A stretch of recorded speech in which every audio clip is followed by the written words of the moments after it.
போலீஸ்காரங்களை பார்த்து நம்ம விஷ் பண்ணோம்னா அவங்க விஷ் பண்ண மாட்டாங்க, தலையாடிட்டு போயிட்டே இருப்பாங்க.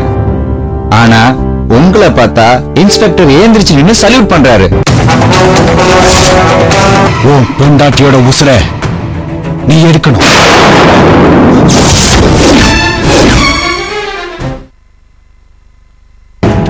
வேண்டாம் வேண்டாம், என்னால முடியாது, என்ன விட்டுருங்க ப்ளீஸ். விடுறதா? ஒன்ன நான் விட்டேன்னா உங்க அம்மா உயிரை விட்டுருவாங்க. பரவாயில்லையா?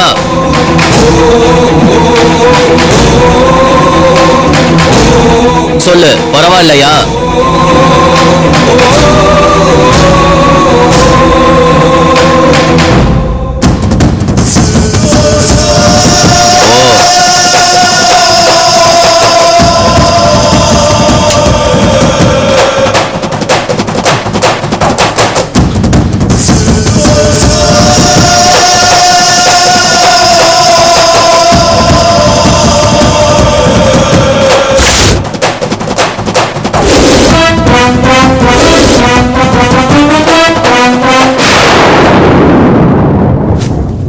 ஒரு வார்த்தை சொல்லிட்டோம்னா அது கடைசி வரைக்கும் காப்பாத்தும்.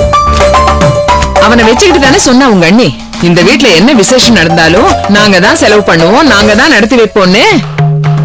அவ சொல்றப்போ இவன் பேசாம தானே இருந்தான். இப்ப கல்யாணம்னு இப்படி ஒரு பெரிய செலவு வந்தப்போ காணாம போனா என்னடா அர்த்தம்? ஏமா இப்படி புலம்பிக்கிட்டே இருக்க? நமக்கு என்ன காசுக்கா பஞ்சம்? நான் சம்பாதிக்கிறேன், அண்ணி சம்பாதிக்கிறாங்க, மது சம்பாதிக்கிறா, சும்மா அதையே பேசிக்கிட்டு. அண்ணனை காணுமே நானே வருத்தத்துல இருக்கேன். இப்ப போய் கல்யாணம் செலவுன்னுட்டு. டேய், அவன் வீட்டை விட்டு போனதெல்லாம் புதுசா நமக்கு. அப்படியே அப்பனை உரிச்சு வச்சிருக்கான், அதுக்கு நாம என்ன பண்ண முடியும்? அடுத்த மாசம் எனக்கு ஆபரேஷன் பண்ணணும்னு வேற சொல்லிருக்காங்க.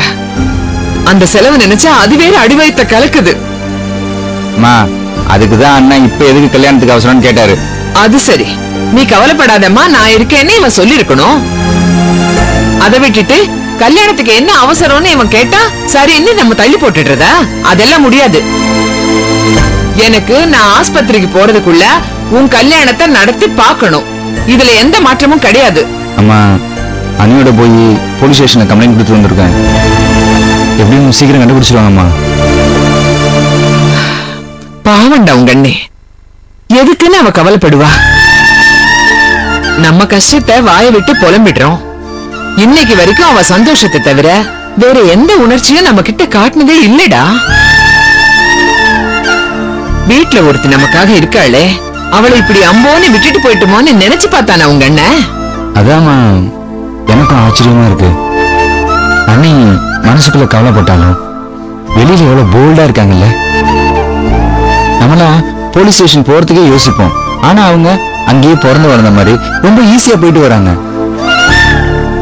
அம்மா, போலீஸ் ஸ்டேஷன்ல அண்ணிய பார்த்து இன்ஸ்பெக்டர் ஏஞ்சி நின்னு சல்யூட் பண்றாருமா.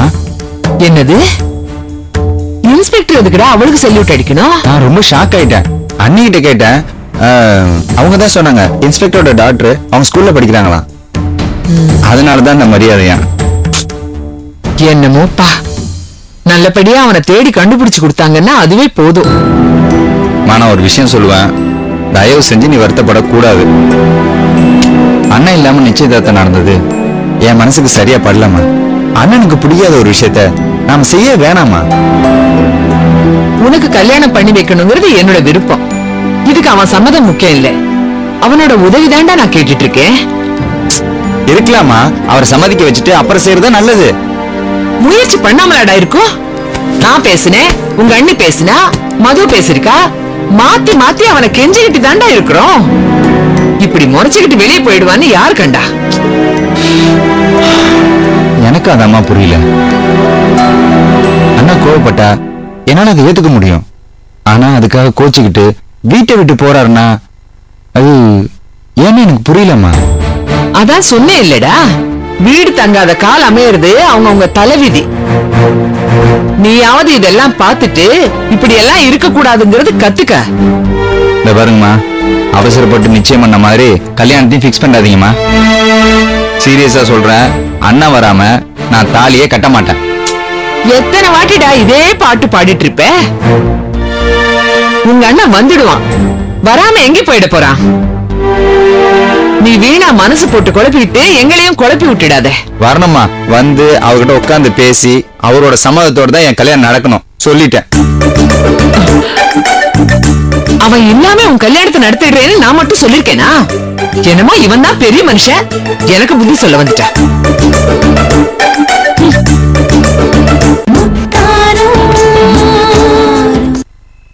உங்கள் சன் டிவியில்